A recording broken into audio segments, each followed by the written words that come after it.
I will begin, and really allow yourself to be taken on a journey, just as if, for example, we were entering a drum journey.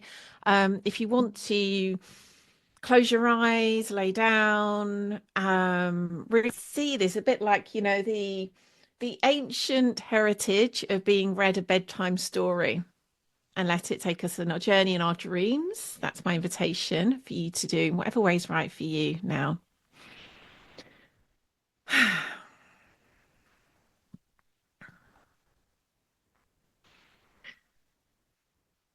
King Arthur, once upon a time, was riding through the forest with a group of his knights. I like to think that they were off on yet another quest for the Holy Grail, which we all know took place through many quests over many years and many lifetimes, just like for all of us. And on this particular day, King Arthur saw a glorious stag, a huge one, magnificent. And he felt that call to adventure, that call to really allow himself to be at his edge. And so he said to his fellow knights, "Wait there, I will take this one." And so off he went after this stag, deeper and deeper into the forest. He kept seeing glimpses and allowed himself to go so far off the beaten path, he realized he had no idea where he was. Then, instead of the stag, he saw a huge dark figure coming towards him. He recognized it as Sir Gawain, not a man he wanted to see, let alone in these lands. Sir Gawain said, "You've wronged me. You've given my land, these lands, to your nephew, favor him over me. I will kill you here today." King Arthur said, "I am unarmed. I have no armor. Is this honorable to strike me here and now when I have no means to defend myself?" And Sir Gawain, angry and menacing and resentful as he was, recognized that code of honor that he could not break. And so he said, "I'm going to give you a chance.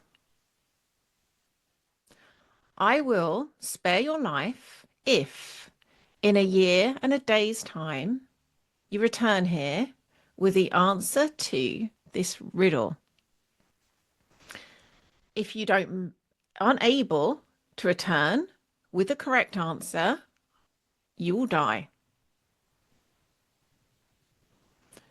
King Arthur, of course, agreed. Perhaps he wouldn't have done if he knew what the question was. So the question Sir Gawain asked him was, what is it that women most desire? The age-old question, what do women want? But it was too late for King Arthur to ask for an easier riddle, a simpler question.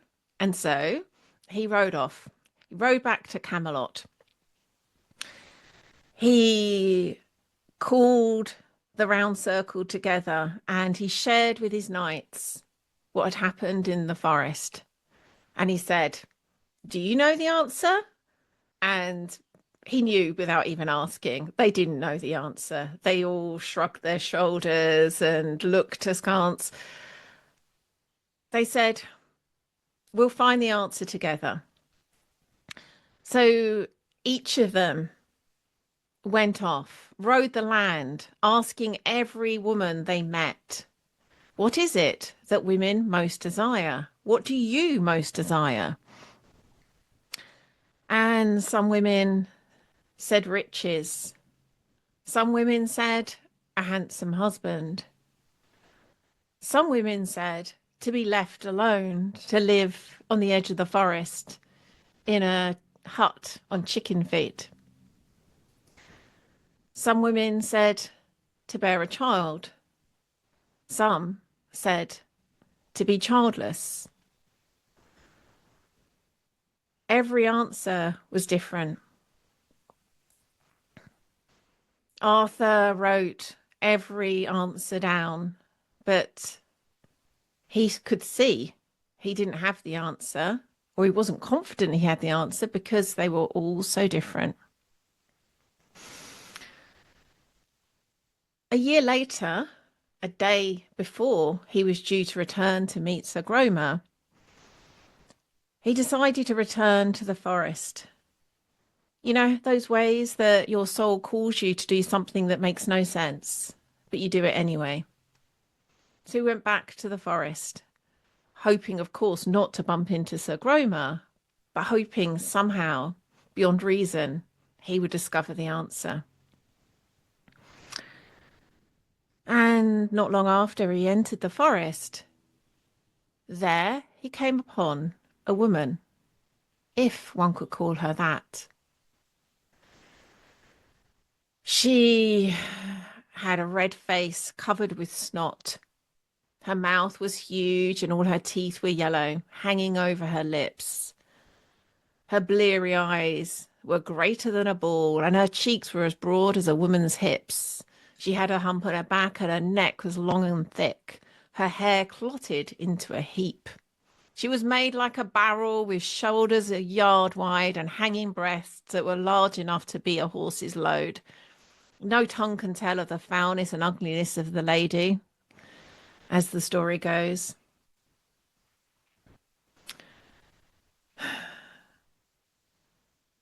Her name was Dame Ragnell.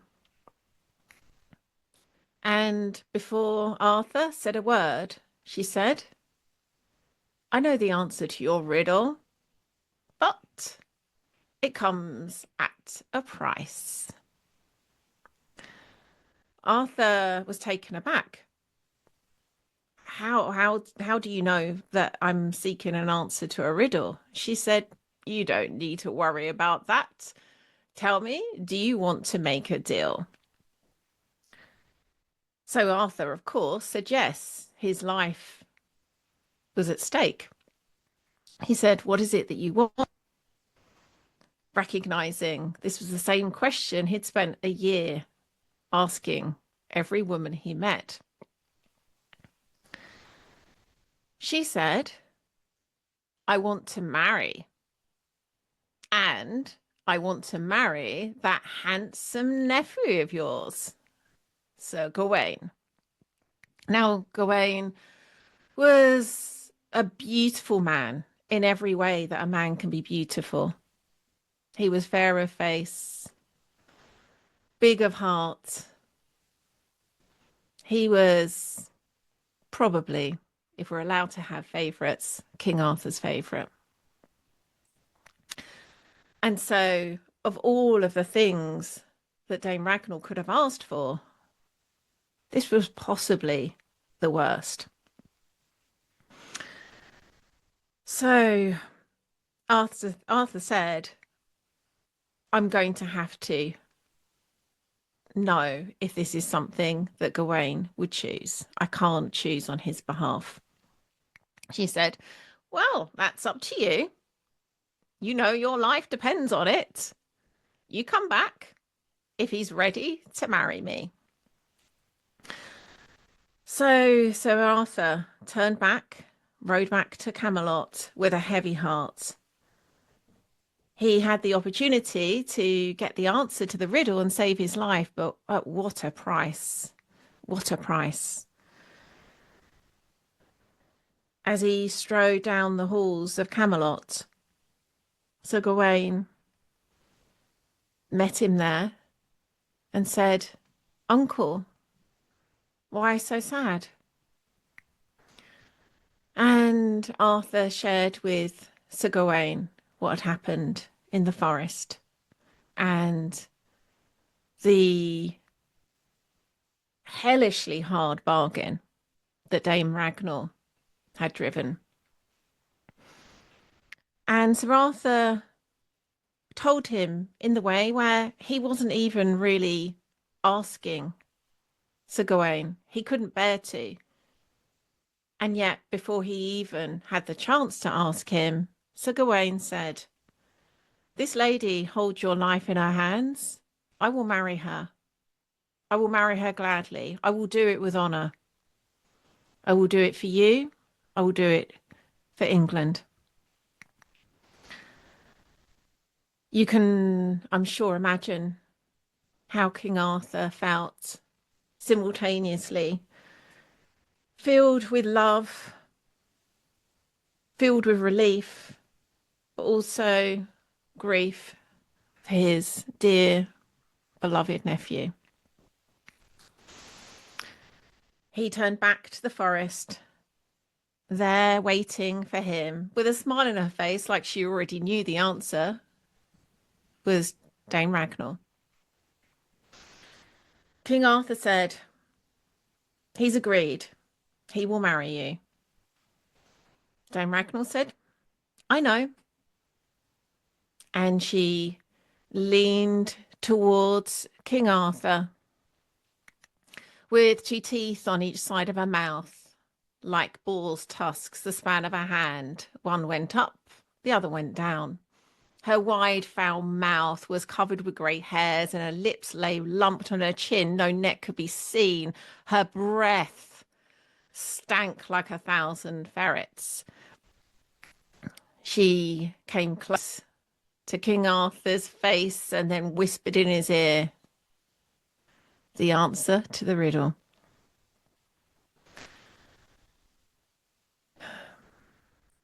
King Arthur,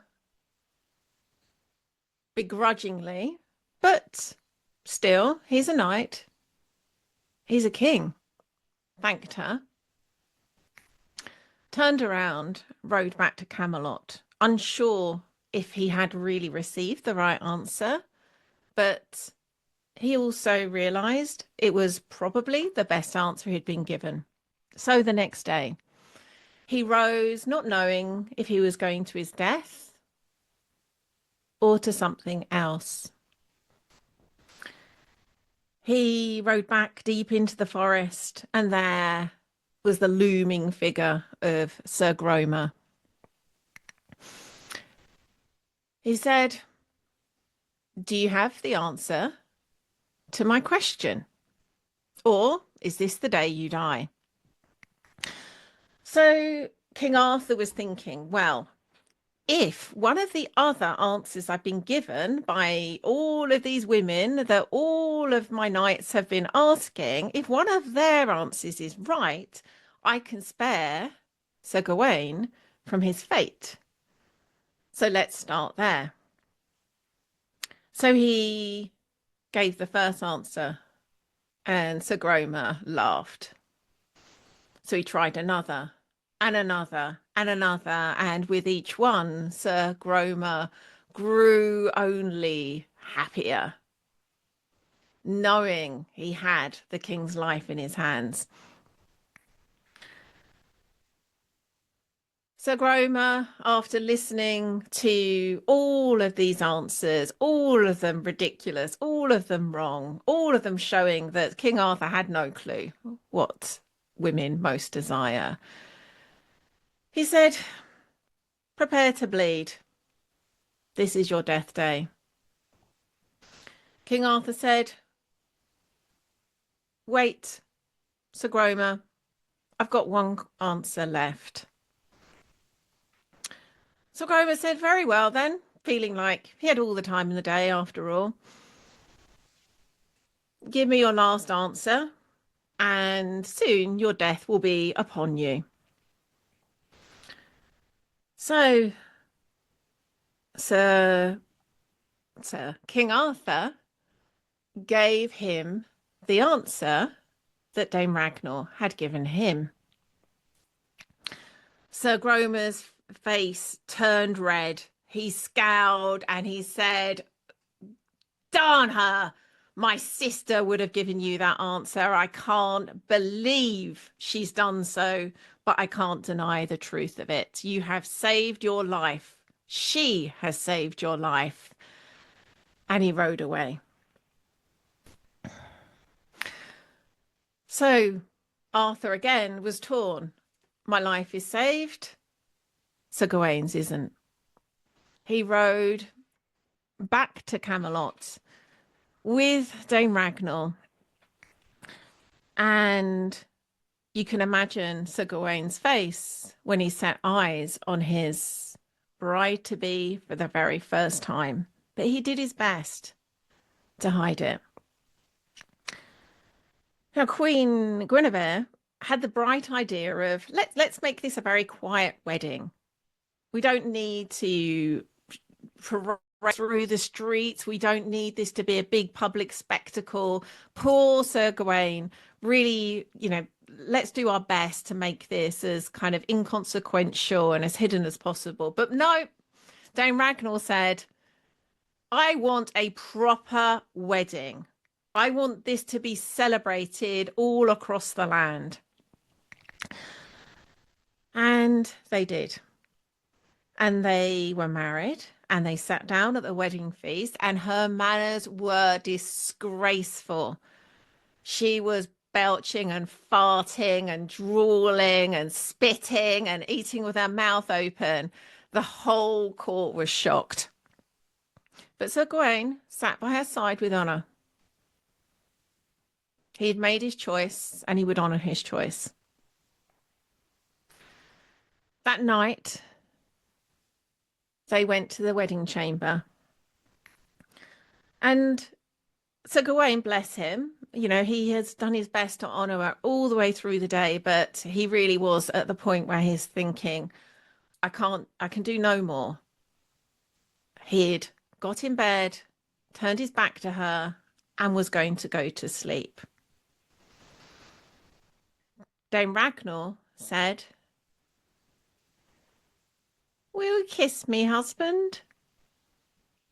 Will you give a kiss to your beautiful new bride?" Sir Gawain realised he couldn't say no. He had to make good on his vow. And he turned and he kissed her. And in that very moment, her form began to change. Her bent frame straightened. Her chin shrunk. Her teeth became white. Her hair became long and swirling. Her skin became smooth. There before him was a woman of great beauty. He said, "What are you?" in the way that men can sometimes say the worst thing. And she said, "I am a woman and I was enchanted and you've broken half the spell. But now you must choose. Would you like me to be like this? Beautiful by day, so all may see, the court may no longer pity you. But then in the night, I will return to my old form for you alone. Or would you like me to be like this, beautiful by night, there for you in our bedroom alone, but remain as I was during the day?" What a choice. What a choice Sir Gawain has. He was silent for a long moment. And then he said, "That's not my choice. The choice is yours, my lady." At those words, the last part of the enchantment was broken. Dame Ragnell said, "That is what women most desire: sovereignty, the right to make their own choices." And so she was freed in body and in will.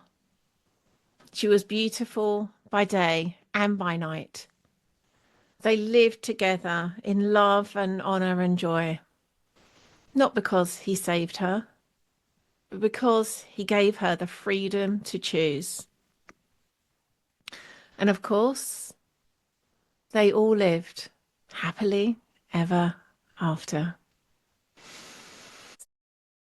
I very much hope you enjoyed watching that. And if you did and you're not already subscribed, then do hit that bell thingy and subscribe to automatically get each fresh new episode as it's released each week. If you'd like to find out more about the work we do at Be Mythical to guide and support old souls in this new world to live their own unique myth, do hop along to bemythical.com and you'll find out all the ways you can join us and go deeper with us on your own mythical journey. Lots of love for now. Mwah. See you again next week.